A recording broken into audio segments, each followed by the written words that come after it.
Years ago, I was in high school. The philosopher F.A. Hayek wrote an essay entitled, "Why I Am Not a Conservative." It's the postscript to his great book, The Constitution of Liberty.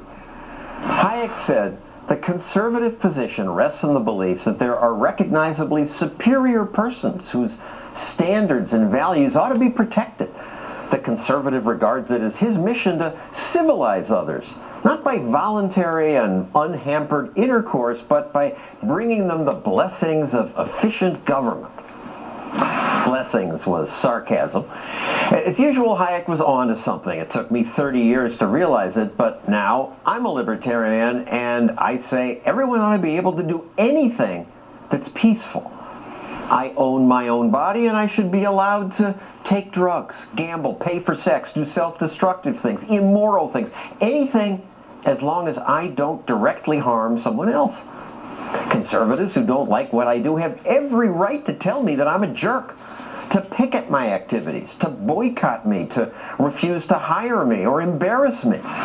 Society's influence, wrote John Stuart Mill, practices a social tyranny more formidable than any kinds of political persuasion, since it leaves fewer means of escape, penetrating more deeply into the details of life. So America benefits when conservatives speak out against immoral behavior. Conservative arguments make people think about what's moral and sometimes shame us into being better people. But shaming's one thing, force of law another. Using law means people with guns demand that everyone behave the way the majority thinks they should. Government should avoid using that power because it has nasty unintended side effects. Prohibition, by driving activities underground into black markets, causes crime. It increases secrecy, deceit, even violence in other countries. In a free society, moral and social pressure, persuasion, is better than government force.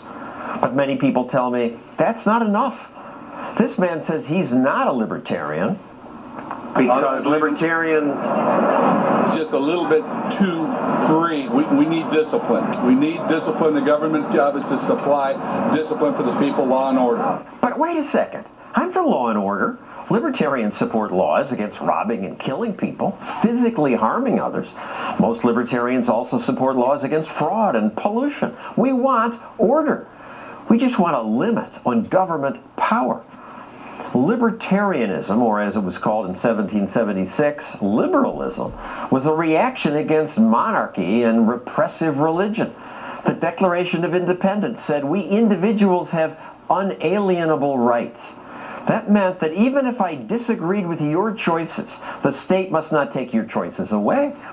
If you want to bet on the Stanley Cup, burn a flag, or sell your kidney, that ought to be your choice. Now, Hayek also wrote, one of the fundamental traits of the conservative is fear of change, a timid distrust of the new. Conservatives use the powers of government to prevent change. They lack faith in spontaneous forces of adjustment. This is difficult to reconcile with the preservation of liberty. It is.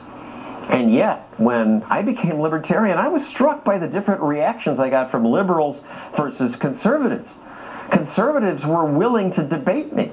Even those who disagreed with my ideas welcomed me at conferences or on their radio shows.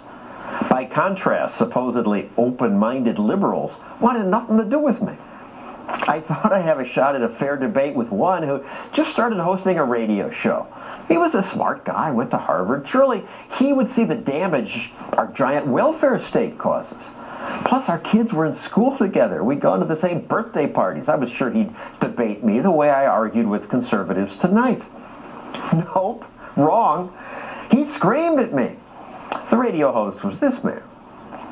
I'm Al Franken. An end to the right-wing dominance of talk radio, the beginning of a battle for truth, a battle for justice, a battle indeed for America itself, not to be grandiose.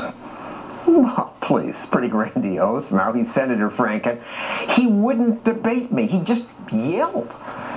My point is that I never found much openness in the liberal media. That's why I left ABC and happily came here, where liberals and conservatives are eager to debate. That's our show. See you next week.